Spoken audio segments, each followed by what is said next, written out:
اعوذ باللہ من الشیطان الرجیم بسم اللہ الرحمن الرحیم یا صاحب الجمال و یا سید البشر من وجهك المنیر لقد نور القمر لا يمكن الثناء كما كان حقه بعد خدا بزرگ توئی قصہ مختصر جزا اللہ عنا سیدنا و مولانا محمد صلی اللہ علیہ وآلہ وسلم ما هو اہلہ یا رب لک الحمد کما ینبغی لجلال وجہک وعظیم سلطانک رب اشرح لی صدری ویسر لی امری واحلل عقدۃ من لسانی یفقہوا قولی رب زدنی علما رب زدنی علما رب زدنی علما۔ السلام علیکم ورحمۃ اللہ وبرکاتہ۔ میں حافظہ افرا جاوید اسلام آپ سب سے مخاطب ہوں۔ اپنے یوٹیوب چینل انفینٹ اسلام میں آپ سب کو خوش آمدید کہتی ہوں۔ امید کرتی ہوں آپ سب خیریت سے ہوں گے، زندگی پرسکون، پر اطمینان اور ایمان بالخیر گزر رہی ہوگی۔ وَلَوْ أَنَّنَا پارہ نمبر 8 اور اس میں سورہ انعام کا سبق جاری و ساری ہے۔ سورہ انعام آیت نمبر 144 تک ہم گزشتہ اسباق میں پڑھ چکے ہیں۔ آج کے سبق میں ہم آیت نمبر 145 سے باقاعدہ آغاز کر رہے ہیں، جس میں اللہ رب العزت ارشاد فرماتا ہے، تم فرماؤ جو میری طرف وحی کی جاتی ہے، اس میں کسی کھانے والے پر میں کوئی کھانا حرام نہیں پاتا مگر یہ کہ مردار ہو، یا رگوں میں بہنے والا خون ہو، یا سور کا گوشت ہو کیونکہ وہ ناپاک ہے، یا وہ نافرمانی کا جانور ہو جس کے ذبح میں غیر اللہ کا نام پکارا گیا ہو۔ تو جو مجبور ہو جائے اور اس حال میں کھائے کہ نہ خواہش سے کھانے والا ہو اور نہ ضرورت سے بڑھنے والا، تو بے شک آپ کا رب بخشنے والا مہربان ہے۔ اب اس آیت میں رب العالمین نے کیا فرمایا، یعنی گزشتہ آیات میں، گزشتہ 2 رکوع میں ہم جس واقعے کا کثرت سے ذکر پڑھ رہے ہیں وہ یہ کہ یہودیوں نے کچھ چیزوں کو جانتے بوجھتے اپنے اوپر حرام کر لیا تھا، جن کے حرام کرنے کا ذکر قرآن میں کہیں نہیں تھا، شریعت میں کہیں نہیں تھا۔ اللہ رب العالمین فرماتا ہے کہ تم نے بحیرہ صاحبہ اس طرح کچھ جانوروں کو صرف مردوں کے لیے حلال، کچھ کو صرف عورتوں کے لیے، کچھ کو دونوں کے لیے وغیرہ وغیرہ۔ پھر اس کی کلیریفیکیشن پچھلے رکوع میں دی گئی کہ رب العالمین نے یہ گائے ہے، یہ بکری ہے، یہ بھیڑ ہے، یہ اونٹ ہے، اس کے نر اور مادہ یہ تم پر حلال کیے، تو خود ان میں سے کسی کو حلال کسی کو حرام کیوں ٹھہراتے ہو؟ یہ سب تمہارے کھانے کے لیے حلال ہے۔ تو رب یہاں پر کیا فرما رہا ہے، اے محبوب تم فرما دو کہ جو میری طرف وحی کی جاتی ہے اس میں نے تو ان میں سے کسی کھانے کو حرام نہیں پایا۔ سمجھ میں آ رہی ہے بات؟ یعنی جن کو تم حرام ٹھہراتے ہو ویسا تو حرام ہونے کے بارے میں میرے تک وحی نہیں پہنچی۔ رب العالمین نے وحی میں مجھے حکم یہی دیا ہے کہ یہ حلال ہے، تو اس طرح کی کوئی وحی مجھ پر نازل نہیں ہوئی، تو تم کس وجہ سے کہہ رہے ہو کہ یہ حکم اللہ کا ہے اور یہ چیزیں ہم اپنے اوپر حرام ٹھہرا رہے ہیں؟ رب فرما رہے ہیں یہاں پر کہ اے نبی کریم صلی اللہ علیہ وآلہ وسلم ان کو فرما دیجئے کہ جو میری طرف وحی کی گئی ہے اس کے مطابق یہ کھانے حرام نہیں ہے جو تم اپنے اوپر کیے ہوئے ہو۔ ہاں، حرام ہونے کے لیے جو قاعدہ ہے وہ یہ بیان کیا گیا ہے کہ جانور یا تو مردار ہو تو اس کا کھانا سارے مسلمانوں پر حرام ہے، ٹھیک ہے؟ جو اپنی ابدی موت خود مرے اس کو ذبح نہ کیا جائے، چاہے وہ مرد ہے چاہے وہ عورت ہے۔ تو وہ جو جانور ہے جو اپنی ابدی موت مرا ہے، خود بخود مرا ہے، یعنی کہ اس کو ذبح نہیں کیا گیا، وہ بھی نر ہے یا مادہ کچھ بھی ہے، وہ حرام ہی ہے، وہ جائز نہیں ہے کھانا، ٹھیک ہے؟ پھر کہا گیا کہ جانور کا بہتا ہوا خون ہے، یہ بھی حرام ہے۔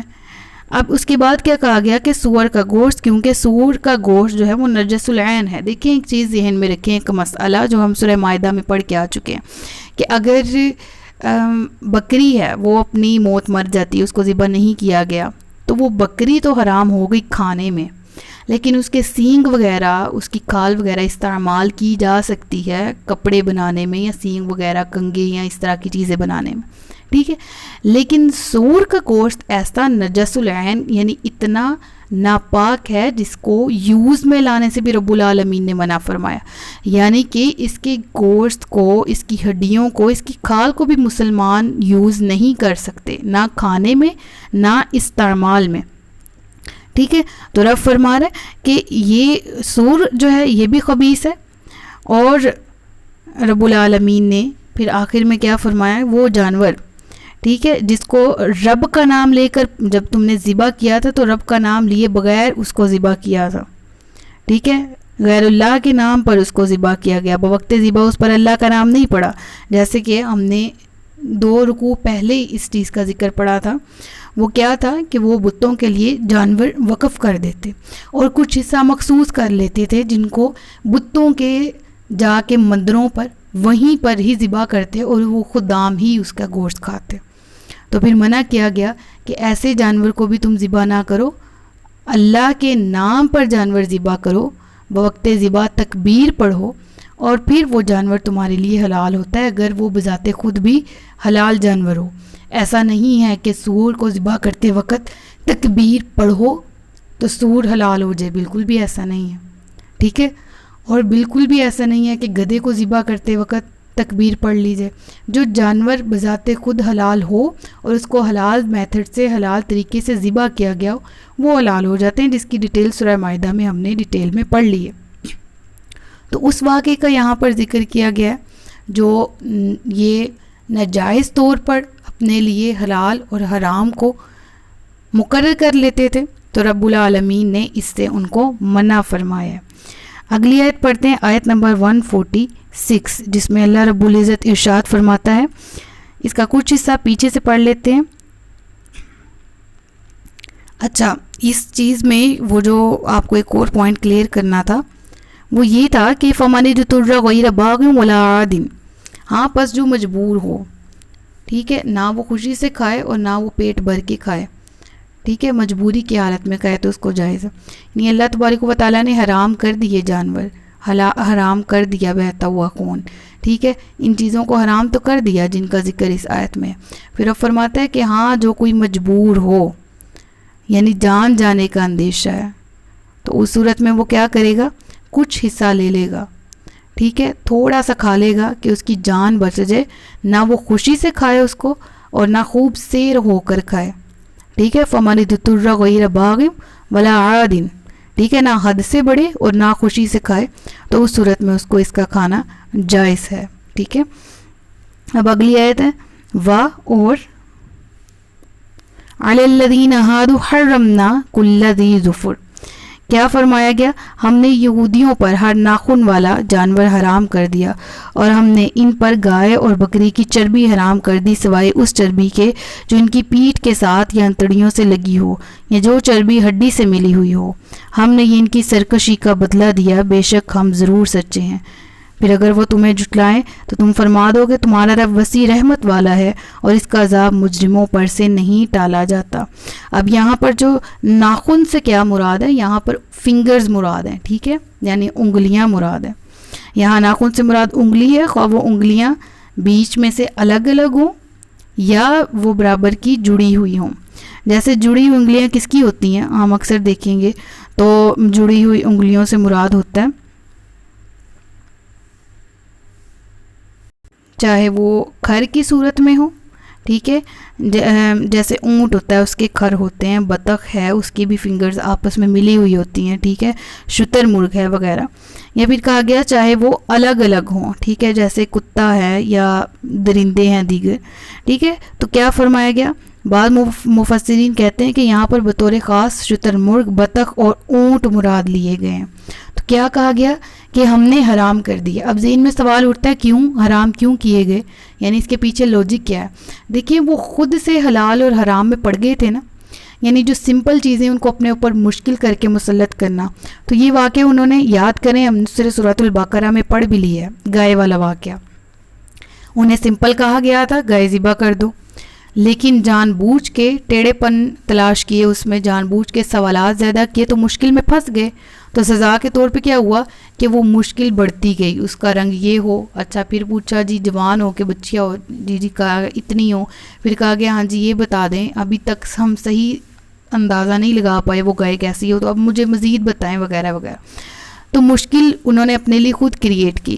تو یہاں پر بھی وہ جو سرکشی انہوں نے کی تھی حلال اور حرام خود سے کنسیڈر کرنے کی، اس کی سزا کے طور پر ان پر یہ مشکل مسلط کی گئی تھی، اور رب العالمین نے فرمایا کہ ہم نے پھر حرام کر دیے، ٹھیک ہے، یعنی وہ جانور جن کے ناخن ہوں، یعنی کھر کی صورت میں ہوں یا ویسے الگ الگ فنگرز ہوں. اور مفسرین کے نزدیک یہاں پر خاص طور پر 3 جانوروں کا ذکر ہے. ٹھیک ہے. پھر کہا گیا دوسرے نمبر پر گائے اور بکری کی چربی. اس چیز کو یاد رکھا جائے کہ یہودیوں پر گائے بکری کا گوشت وغیرہ حلال تھا لیکن ان کی چربی حرام تھی. البتہ جو چربی گائے بکری کی پیٹھ میں لگی ہو یا آنت یا ہڈی سے ملی ہوئی ہو وہ ان کے لیے حلال تھی. یعنی جس چربی کو جدا کرنا امپوسیبل تھا بس وہی کھانا جائز تھا. جو کہ رچ پس گئی ہو, کسی ہڈی کے ساتھ بالکل ہی جڑی ہوئی ہو, یا جو کسی بھی بوٹی کے ساتھ مکمل طور پر لگی ہو کہ اس کو الگ نہیں کیا جا سکتا, اتنی کی اجازت تھی, ادروائز ان پر حرام تھی. اور یہ حرام کیوں ہوا تھا؟ ان کی اپنی سرکشی کی وجہ سے, سزا کے طور پر. یاد رہے کہ امت مسلمہ پر گائے اور بکری کی چربی حلال ہی ہے, ٹھیک ہے, حرام نہیں ہے. یہ یہودیوں کا ذکر کیا گیا ہے. یعنی کہ اگر ہم گزشتہ آیت کی بات کریں تو اس میں دائمی حرام جانوروں کا ذکر ہم نے پڑھ لیا کہ جو جانور دائمی حرام تھے ان کا ذکر تو پڑھ لیا, لیکن کبھی کسی کو عذاب کے طور پر یا سزا کے طور پر حلال جانور بھی وقتی طور پر حرام کر دیے گئے ان لوگوں پر, بعض لوگوں پر. یہودیوں کا ذکر ہے. چنانچہ وہ لوگ جو پہلے یہودی تھے, جو اب صرف کہ یعنی کہ اب کی بات کریں تو اب بھی وہ اہل کتاب نہیں ہیں جو پہلے موجود تھے.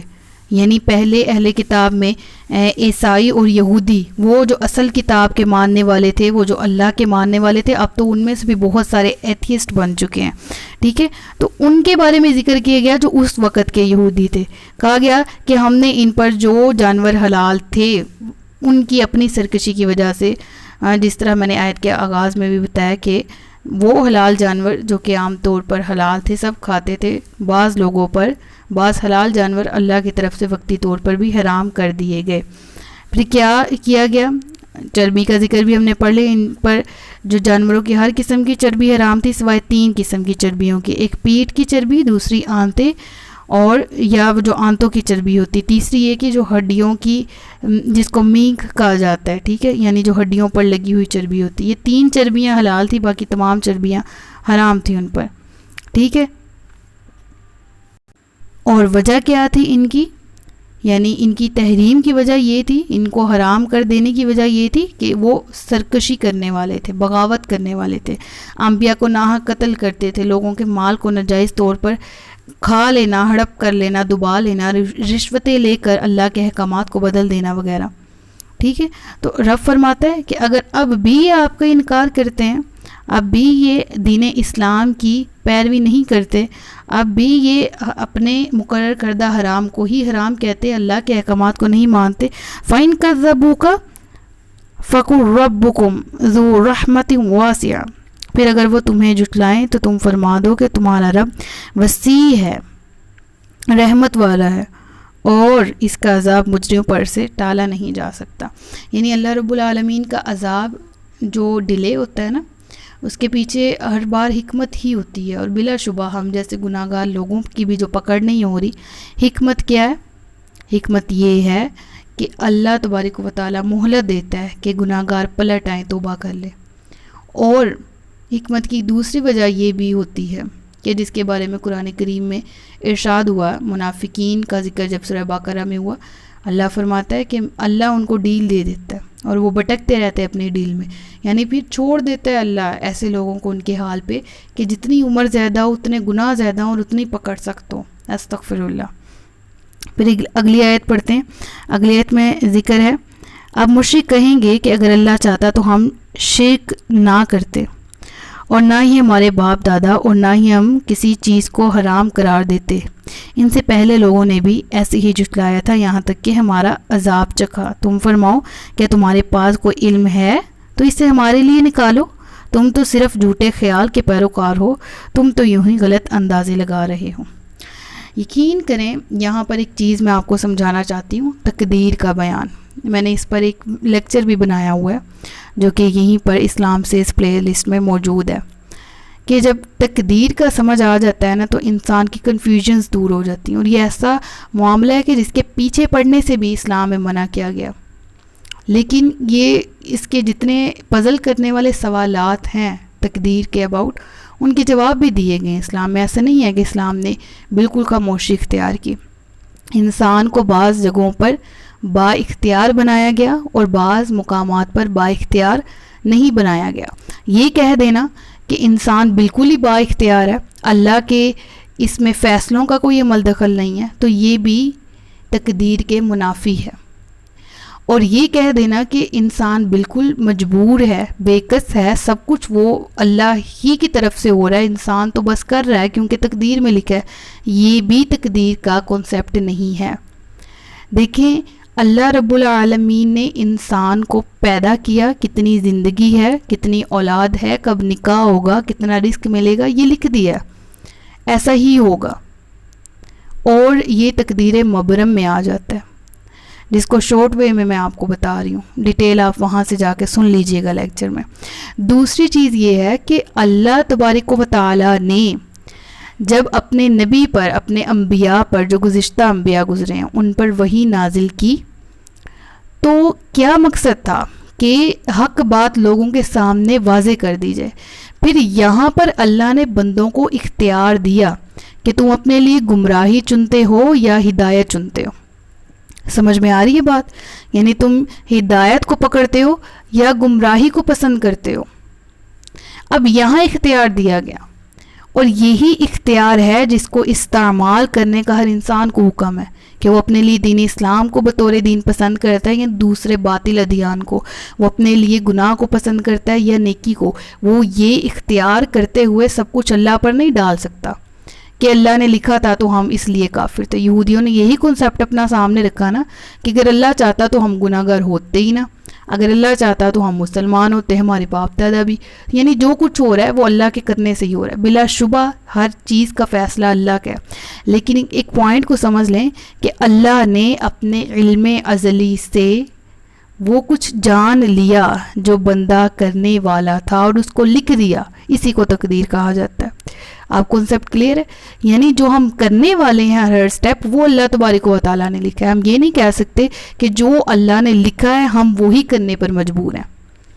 اختیار جہاں پر دیے گئے وہاں پر یہی حکم دیا گیا کہ ہاں اب چوز کرو اپنے لیے, ہم بھی دیکھیں تم کیا چوز کرتے ہو, اور اسی چوز کرنے نہ کرنے کی بنیاد پر جنت اور دوزخ کا فیصلہ ہونا ہے, مومن اور بدکار, مومن اور فاسق کا فیصلہ کیا جانا ہے.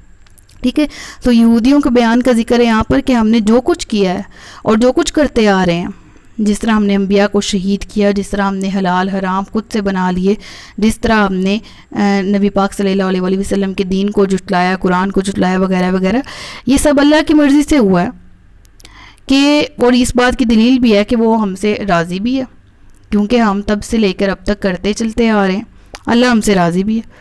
تو اللہ تعالیٰ نے اس کا رد کیا ان کی اس بات کا کہ اگر تمہاری یہ بات درست ہوتی کہ تمہارا شرک اور حلال کو حرام اور حرام کو حلال کہنے کا یہ رواج سب اللہ عز و جل کی رضا اور خوشی سے ہے, تو ہونا تو یہ چاہیے تھا کہ ایسے لوگوں پر اللہ کا لطف اور عنایت ہوتی اور بڑی اللہ کی کرم نوازیاں ہوتی. حالانکہ تم سے پہلے جن لوگوں نے اس گمراہی کو اپنایا تو ان پر اللہ عز و جل کا غضب نازل ہوا ہے اور انہیں بعد والوں کے لیے نشان عبرت بنا دیا گیا ہے. تو اب تم غور کرو کہ ایسی سنگین سزا مجرم اور نافرمان لوگوں کو دی جاتی ہے یا اطاعت گزار اور فرما بردار افراد کو. یعنی یہاں واضح کیا کیا جا رہا ہے کہ اگر اللہ کی رضا کا اتنا ہی ساتھ ہوتا تو پھر سزائیں کیوں ملتی؟ تم کہتے ہو نا آباء و اجداد ایسا نہ کرتے, یہ تو اللہ کی طرف سے ہوا, تو آباء و اجداد کے حال بھی تو دیکھو نا. وہ قومیں جنہوں نے اللہ کو جھٹلایا آج ان کا کوئی نام لیوا بھی موجود ہے کیا؟ ان کی کوئی ان سے ہمدردی دکھانے والا کیا؟ ان کی کوئی پیروی کرنے والا؟ ہاں, ان کی پیروی کرنے والے نہیں تو باطل کی پیروی کرنے والے ہر دور میں موجود رہتے ہیں, اور پھر ان کا حال بھی سب کے سامنے نہیں ہوتا کہ اللہ تبارک و تعالیٰ کیا حال کرتا ہے دنیا میں بھی اور آخرت میں بھی. تو یہ پوائنٹ کو سمجھ لینے کی ضرورت ہے کہ جہاں یہودیوں نے کہا تھا اگر اللہ چاہتا تو ہم یہودی نہ ہوتے, ہم بھی مسلمان ہوتے, تو یہ ان کی کہنے تھے نا. تو آج کے بندہ جو اپنے آپ کو مسلمان کہتا ہے, ہم جیسے مسلمانوں کا بھی یہ حال ہے کہ ہمارے ذہن میں یہ سوال اٹھتا ہے کہ اگر اللہ چاہتا تو ہم لوگ بھی 5 وقت نمازیں پڑھ لیتے, اگر اللہ چاہتا تو ہم بھی نیک ہوتے جیسے باقی نیک ہیں. تو اس میں ایفرٹ آتی ہے, اس میں کوشش آتی ہے, ٹھیک ہے, کہ جو جتنی کوشش کرے گا دین کے قریب آنے کی اتنا ہی آ جائے گا. جو نماز پڑھنے کی کوشش کرے گا پڑھے گا تو وہی اللہ کے نزدیک جانے کی کوشش کرے گا تو کامیاب ہوگا. کہ بیٹھے بٹھائے اگر اللہ چاہے گا ہو جائے گا, نہیں تو نہ صحیح. قصور اپنا ڈال دینا اللہ تبارک و تعالیٰ پر, نعوذ باللہ.